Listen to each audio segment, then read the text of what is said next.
Okay, Gray goes on. Babaji, another alarming situation in Pakistan that our new generation is least bothered about Islam. And in our time, we at least go for a Jummah prayer, but new generation, especially 2000 millennium kids. Well, the real reason behind this, because the same thing is happening in America, young people are not going to church.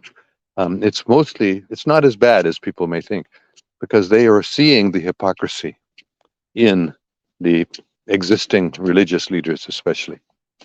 And they are wanting truth. They're wanting justice. I don't think the millennials are so bad as the older generations generally seem to portray them as.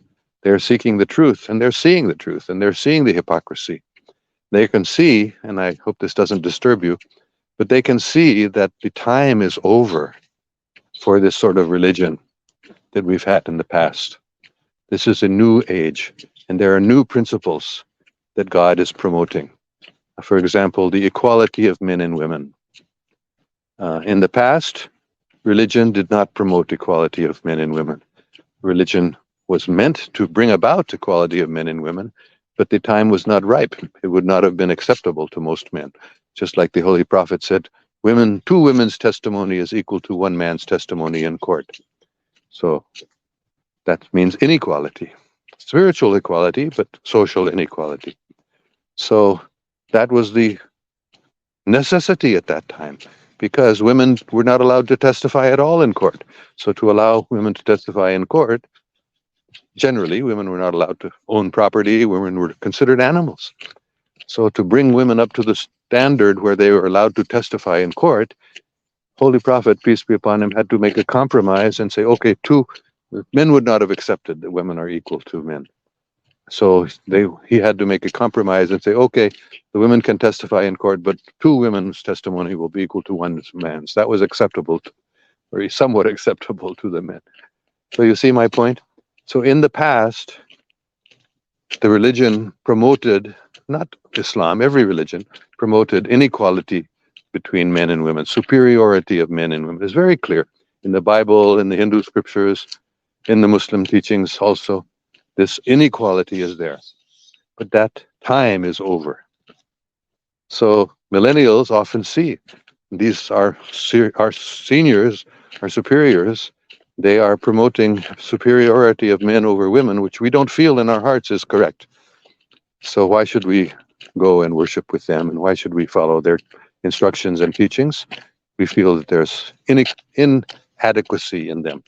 So that's only one example I've given. The other main example is about music in Islam.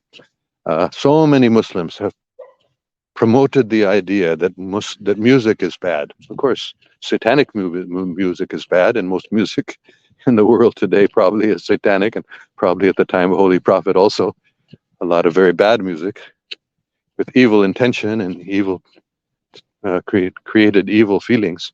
That music is bad. But spiritual music is not only good, it's necessary. Spiritual music is a very, very important part of spiritual life. So young people see that some of their superiors are telling them, no music, it's very bad. But they can feel, they experience that music is uplifting. When they get good spiritual music, they love it. So why should they go to the mosque where they are preaching no music? If many mosques, they teach you should have no music. So this is the real reason. So don't think so badly of this new generation. They may be seeing the truth better than we do. They may be understanding that the day that our forefathers, the things that our forefathers believed in their day is not appropriate now. So that's my understanding. I may be wrong, but I see the same thing happening in churches, the same thing happening in temples, the same thing happening in mosques. Interestingly, gurdwaras, in the Sikh religion, this equality of men and women is taught. But before that, inequality of men and women was taught. The Sikh religion, music is very important. When Baba Guru Nanak Sahib visited to Makkah and Medina, he went to the holy cities. He was singing. He was glorifying God with music. And the leaders of Islam in the holy cities, they didn't like that. They said, this is against our religion. But Baba Guru Nanak said, no, glorifying the name of God with music is very important. We should do it. So Guru Nanak Sahib, that's why I'm saying that it's very important for Muslims in Pakistan to understand that Guru Baba Nanak Sahib is a true Muslim, a true Sufi. He had true knowledge of God, and he was correcting the, I wouldn't say exactly mistakes, although they are mistakes in one sense, but the old teachings, which have become very popular in every religion, about the inequality of men and women. That old teaching is not appropriate for today. Whether it ever was appropriate is another question. But anyway, that's what it was taught in the past. It had to be taught, as I explained. But now the young people are seeing so many, not only hypocrisy and not only failings of religious leaders to follow their own religious teachings, but the fact that this is a new day with new understandings. So that's why they have lost interest in their old religious teachings and their whether it's going to mosque or going to church. I go to two churches here.